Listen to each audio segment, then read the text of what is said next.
goobjoogaad u aheedeen waxa aan doonayno wixii la dhisay institutionadaha ee la dhisay in la xoojiyo meesha maanta ay taagan tahay horay in looga wado qasadka aan leenahay waa intaas weeye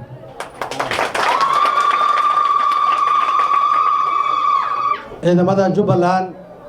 geesiyaasha naftoodhureyaasha ummadda u adeega waxaanu doonaynaa hal arrin inaan ugu baaqno maamul wuu imaan wuuna tegahayaa doorasho way imaan wayna dhammaanaysaa ciidanku ummadda ayuu ka dhashay ummadda ayuu la dhashay ummaddu ayuu u adeegaa isbeddelka dhacahayo inuu dhexdhexaad ka ahaado beri cidda imaata way la shaqeen annaguna waxaa naga go'an in xuquuqda ummadda ay ku leeyihiin aan sugno waxaa nugu maqaalaha ciidanka in badan noloshoodii ummadda ay ku lahaayeen inayna helin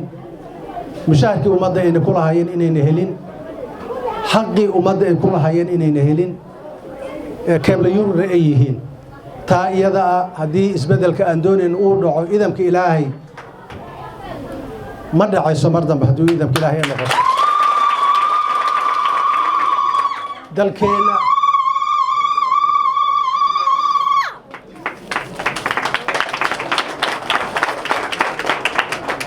dalkeennu sidaad ka warhaysaan wuxuu ku jiraa dalkeennu sidaad ka warhaysaan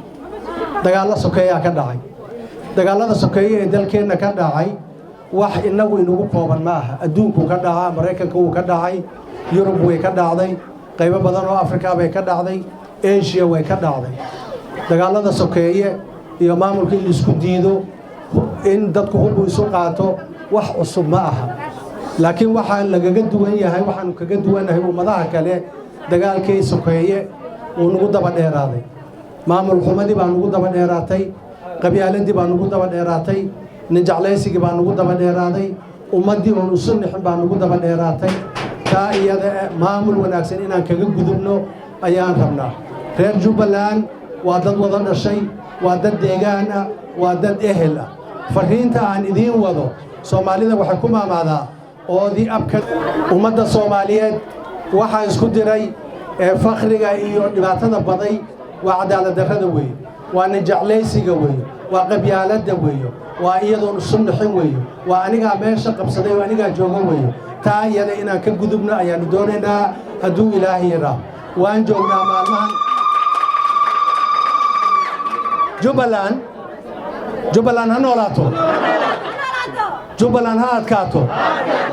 jubbaland waxay ka mid tahay dalka soomaaliyeed dalkeenna quruxda badan ee soomaaliyeed qabiil keliya ma dhisi karo qabiil keliya ma yeelan karo qabiil keliya ma difaaci karo koox keliya waxba kama tari karto jubbaland waxay wax ku noqonaysaa wadajirka dalkeenna iyo dadkeenna ayay wax ku noqonaysaa jubbaland waa in dowladda dhexe ay la shaqaysaa xumaanna ma aha cidi wax alla wixii wanaaga ee maamulka jubbaland soo kordhinaya waa in lagala shaqeeyaa dowladda dhexe arrintaana ma aha arrin dembi ah insha allahu xiriirka dowladda dhexe iyo jubbaland in la hagaajiyaan rabnaa dad fara badan oo ajnabi ah baa dalkeenna jooga sida ay dalkan u joogaan baan anugu meelo kale aan u joogay oon ka shaqaynayey oo nabadda aan ka shaqaynayey oo horumarka aan ka shaqaynayey dadkaa waa dad martiin oo ah waa dad doonahaya annaga inay nacaawiyaan laakiin talada innaga inaga go'an tahay midnimada dadkeenna annaga ayaa mas-uulka ah innaga ayaa keeni karna nabadda annaga ayaa keeni karna inta ummadda soomaaliyeed ay aaminsan tahay nin ajnabi ah ama qori ha wato ama UN ha u shaqeeyo ama IGAD ha u shaqeeyo ama African Union ama carab ha ka imaado nin qof ajnabi ah inta aan moodayno inuu dalkeenna nabad iyo xasilooni keenayo arrintaa iyada iska ilooba ummadda soomaaliyeed waa inay gacmaha isqabsataa laakiinta iyo oday dhaqameedyada waxaan ugu baaqaynaa mas-uuliyad gaar ah baa ummadda ka saaran mas-uuliyad gaar ah baa maamulka xoojintiisa ka saaran talada dalka ninna marti ugumay aha waxaan u sheegaynaa dadka ay soo xulahayaan inay ku soo xulaan akhlaaq diin daljacayl wadaniyad waa inay ku soo xulaan laaluush la kala qaato kana in adeerkay ah kaasaa ree hebel ah kan baa lacag siiyey ummaddu way halaagtay dalkeennii ragaadka ayay ku fogeysay odayaasha dhaqanka waxaan ugu baaqaynaa inayna yeelin